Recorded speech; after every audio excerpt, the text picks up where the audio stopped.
It is very sad that sometimes on many farms they throw away the food that they cannot sell because if they give it out, they worry that the price will be low and nobody will pay as much if the food is supplied in abundance. Then the price will go low and they can't make money. But if they throw away food, it's also very, very wasteful, you know. It's a lot of labor and work put into the farm in order to produce some food.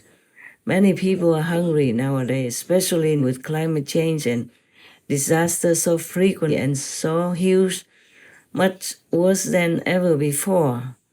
Many more people are hungry. If we can be more organized and give that food away to those in need, because they are in need already anyway, they won't have money to buy, that's why they're hungry. So even if you give it to them, the price will not go any lower. It's very difficult to tell anyone to live the right way. I'm just hoping that some of the people will listen and try to live righteously. The reward for that is not what we expect, but it will come. And the great reward is in your heart because you will feel happy. You know that you help others and you know that you are doing the right thing and are worthy to be called a human. Not everyone who looks human is human. That is the thing. Some are even half demons or mostly demons. And recently there was a report about scientific research. They have found that the brain of humans is basically very good, very gentle, very kind, very generous and loving. Like they have this kind of quality in there, ready, wanting, always. It's like ingrained in the brain that people would like to do things to help others and themselves. Acts of kindness, acts of generosity is how simple it is to make people feel good. I was walking down the streets of New York City, and a guy walking in front of me, his backpack opened and a bunch of paper fell out on the street. I didn't think much of it. I bent down, I gathered up the papers, handed them back to him, and pointed out that his bag had opened. Now, in our bodies, there's a chemical called oxytocin. Oxytocin is responsible for all the warm and fuzzies, unicorns and rainbows. It's responsible for all the warm feelings and connectedness we have with each other. Friendship, love. Huge amounts of oxytocin surge through a woman's body as she gives birth. This is what is responsible for the mother-child bond. Oxytocin binds human beings. There are many ways to get oxytocin. One of them is acts of kindness and acts of generosity. It feels good when we do something nice for someone. It feels good when someone does something nice for us. On this particular day, I did something for someone with no expectation of anything in return. I got a little surge of oxytocin. I felt good. He turned to me and he said, "Thank you. It feels nice when someone does something for us with no expectation of anything in return." He felt good. I walked to the end of the street. I'm waiting to cross the street.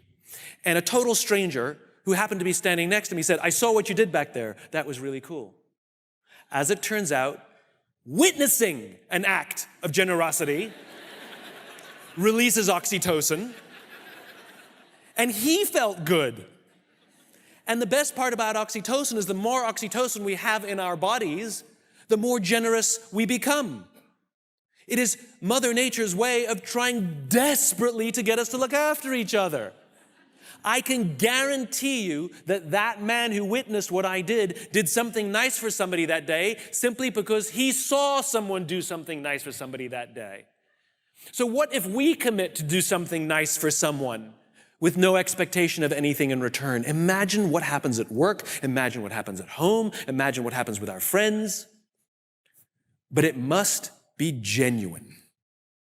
So in Asian folklore, they say that humans originally have a very good quality, noble quality.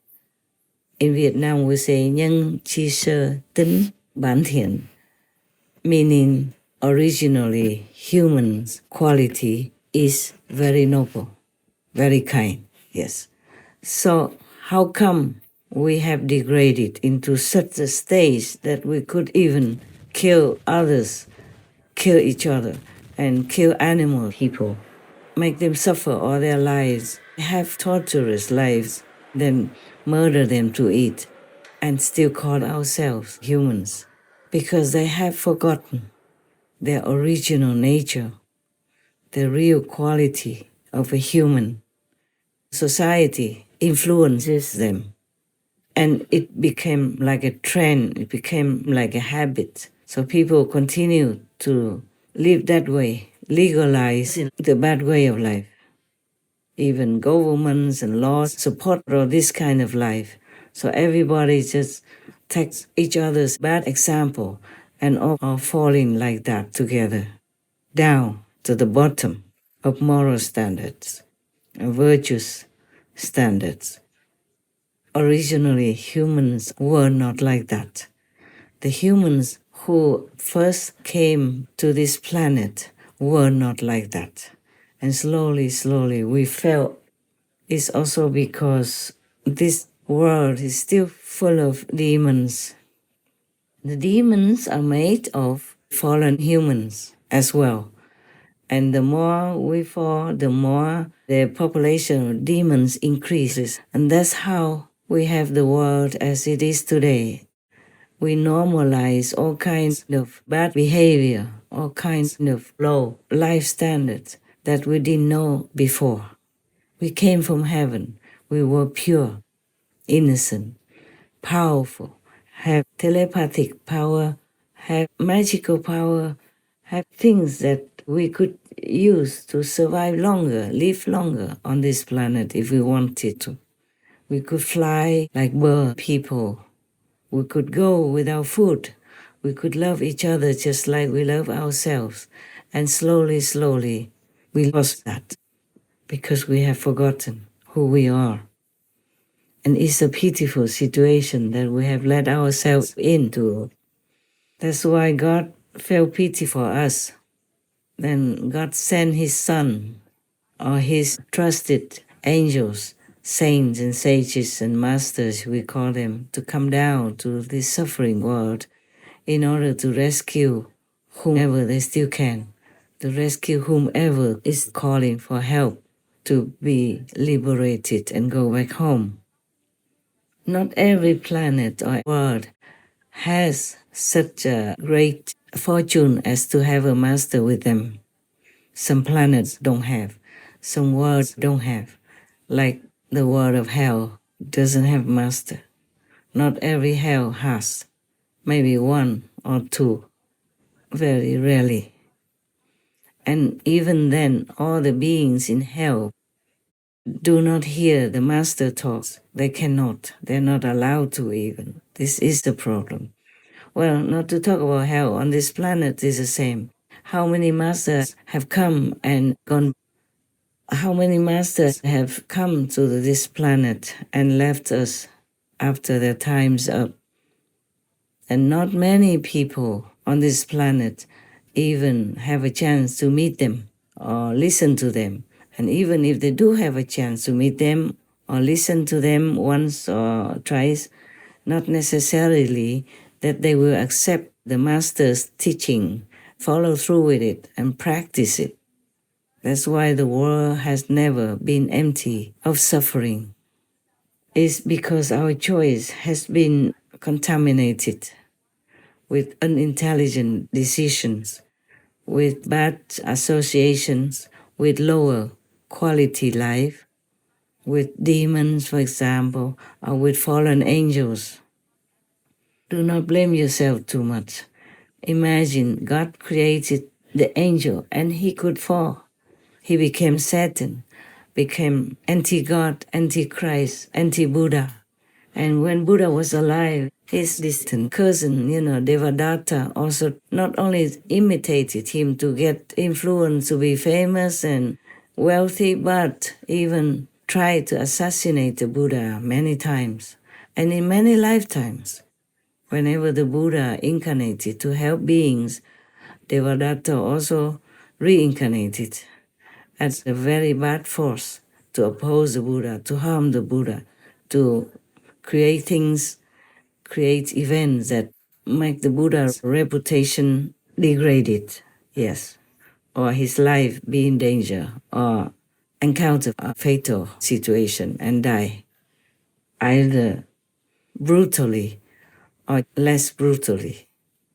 Many masters have this problem as well on this planet, and it seems to get worse because the more demonic beings or devils or ghosts appear, those bad ghosts, zealous ghosts, vicious ghosts, the more humans have gone bad, gone low in quality, and the more demons, devils, and zealous ghosts they will have in the same world.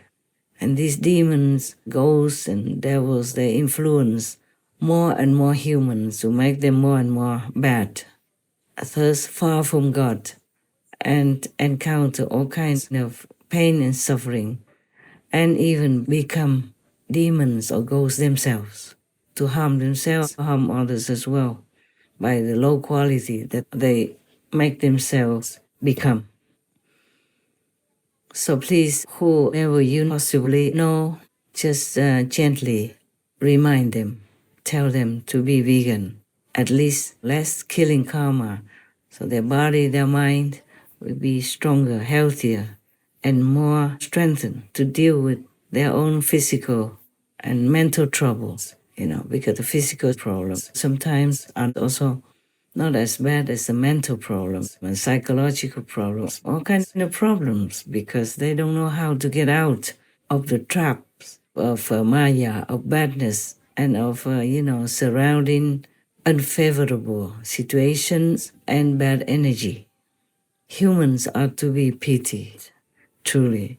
That's why God always sends his saints, his son, to come down and help us, but not all of us listen. Most of us do not listen. That's why the world continues to be like it is now, and it seems to get worse at times. So we have more disasters, more trouble nowadays, and war from one country to another. We don't know what will happen next even. Most of us don't know. And even if the saints and sages and the clairvoyant beings keep telling us, if you want to avoid more trouble, please do this, do that, live rightly, don't kill, don't steal. Most humans still cannot listen to that and practice those simple principles to keep themselves safe and healthy, normal, and a true human. On the contrary, they find all kinds of things to, slander the masters with, or to make them be harmed in any way possible. Since time immemorial, it has always been happening.